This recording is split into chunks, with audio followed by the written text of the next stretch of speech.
چلتی رہے گی، لیکن پہلے صلوات الرسول جس کا ہم روز ذکر کرتے ہیں، حضرت عبد الرحمن چوہروی رحمۃ اللہ علیہ امی درویش کسی کالج یونیورسٹی میں نہیں گئے تھے، 30 پاروں میں انہوں نے درود پاک لکھا ہے، اور وہ عربی زبان آپ نے لکھ دی ہے، بس پڑھتے چلے جائیں۔ میں دعوے سے یہ کہتا ہوں جس آدمی نے سیرت کی کوئی کتاب نہیں پڑھی ہوگی وہ صرف صلوات الرسول پڑھ لے، اللہ کے فضل و کرم سے اس کو نبی کریم صلی اللہ علیہ وسلم کا قرب بھی حاصل ہوگا، اور سیرت کی 1000 کتابیں پڑھنے سے بے نیاز ہو جائے گا۔ ڈاکٹر طاہر حمید تنولی، گائی صاحب بہت شکریہ، گائی صاحب بہت شکریہ، ایسی بات ہے گائی صاحب بلا شبہ میں اس میں ایک نقطے کا اضافہ کرنا چاہوں گا۔ خود حضرت نے فرمایا تھا کہ اس کتاب کو جو مطالعے میں رکھے گا خود بخود عربی زبان کے ساتھ اس کی مہارت پیدا ہو جائے گی، ماشاءاللہ، یعنی عربی زبان کے ساتھ اس کی ایسی معانست پیدا ہو جائے گی کہ اسے فہم آسانی ہو جائے گی، شرح صدر ہو جائے گا اس کا اپنا۔ جی گائی صاحب قبلہ آج ہمارا موضوع 7واں پارہ ہے، فی اسمائہ و صفاتہ، یعنی حضور اکرم صلی اللہ علیہ وسلم کے اسماء پاک اور آپ کی صفات کا تذکرہ اس کتاب کے اندر ہے، جی، اور اتنی محبت کے ساتھ اتنی جامعیت کے ساتھ آپ نے اسماء کو گنوایا ہے کہ آپ صلی اللہ علیہ وسلم کے اسماء کی کچھ نئی جہتیں ہمارے سامنے آتی ہیں۔ سبحان اللہ، مثلا ایک درود پاک ہے، اللہم صلی اللہ علیہ سیدنا محمد و علی سیدنا محمد الفاتح الفارق الفارقلیت، جی، اے اللہ درود و سلام بھیج ہمارے آقا حضرت محمد صلی اللہ علیہ وسلم پر جن کا اسم پاک فاتح ہے، فارق ہے اور فارقلیت ہے۔ واہ، اب فاتح کا مطلب کیا ہے کہ آپ فتح کرنے والے ہیں، غالب آنے والے ہیں، آپ دروازوں کو کھولنے والے ہیں۔ فارق، اللہ نے آپ کو فرقان عطا کی ہے، اب حق اور باطل کو الگ الگ کرنے والے ہیں۔ سبحان اللہ، اور فارقلیت گائی صاحب قبلہ یہ بائبل کا،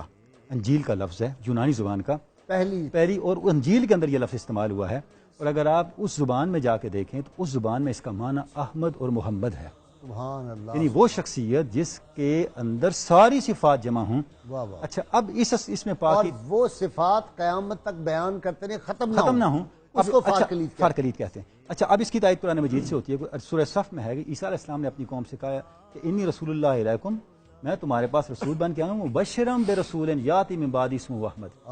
میں تمہیں یہ بشارت دینے آیا ہوں کہ میرے بعد ایک ایسے رسول آئیں گے ان کا نام احمد ہوگا، اور اس زبان میں فارقلیت ہوگا، اس نام کو مجموعہ صلوات رسول نے محفوظ رکھا۔ اچھا آپ صلی اللہ علیہ وسلم کے اسماء کے حوالے سے ایک نئی بات جو اس پارے سے ہمارے سامنے آتی ہے وہ یہ ہے، آپ فرماتے ہیں کہ اللہم صلی اللہ علیہ وسلم محمد و علی سیدنا محمد الکفیل الکنز الکوکب الکندیدۃ وقاف عین صاد، پہلا درود و سلام بھیج ہمارے آقا حضرت محمد صلی اللہ علیہ وسلم پر کہ آپ کفیل الکنز ہیں، ایسا خزانہ ہے کہ سب کی کفالت کے لیے کافی ہے، آپ ایسا ستارہ ہیں جس کی چمک ہر ستارے پہ غالب ہے، اور آپ کاف ہا یا عین صاد ہیں۔ واہ واہ واہ، یعنی جو قرآن مجید کے حروف مقطعات ہیں وہ فی الاصل اس پہ بھی علماء گئے ہیں، یہ آپ صلی اللہ علیہ وسلم کے اسماء بھی ہیں۔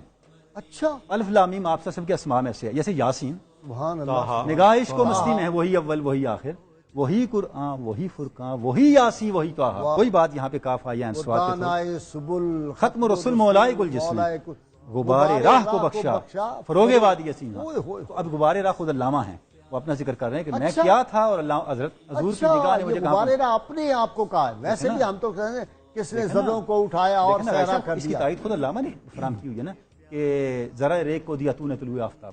کہ میں ذرہ ریک تھا اور پوری دنیا پہ اگر میری روشنی ہے تو آقا آپ کی کمال ہے یہ ڈاکٹر۔ آخری درود پاک جو میں پڑھنا چاہوں گا، ارشاد، اللہم صلی اللہ علیہ سیدنا محمد و علی سیدنا محمد خط الوقت بین کعبہ قوسین او ادنی، درود و سلام ہو ہمارے آقا حضرت محمد صلی اللہ علیہ وسلم پر،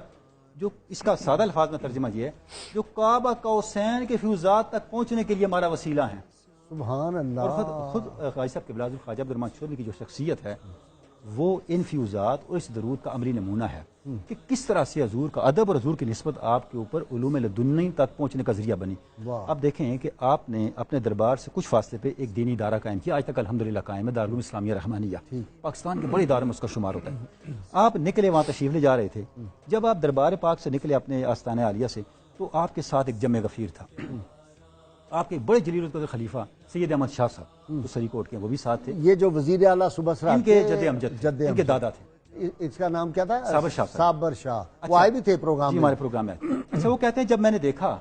ہر طرح کے لوگ ہیں، وزراء بھی ہیں، امیر بھی ہیں، غریب ہیں، تو میرے ذہن میں ایک شعر آیا، میرے خیال میں ایک شعر آیا، شاہ خوب امیر اوت ہر سو وجوہ میں عاشقاں، شاہ سوارا یک طرف مسکین کے دایاں یک طرف۔ کہتے ہیں جیسے یہ شعر میرے ذہن میں آیا تو آپ نے میری طرف متوجہ کے فرمایا شاہ صاحب یہ نعت کا شعر ہے، جو نعت کا شعر ہو وہ غیر نبی کے لیے نہیں کہتے، سبحان اللہ، اس میں ڈاکٹر صاحب ایک شعر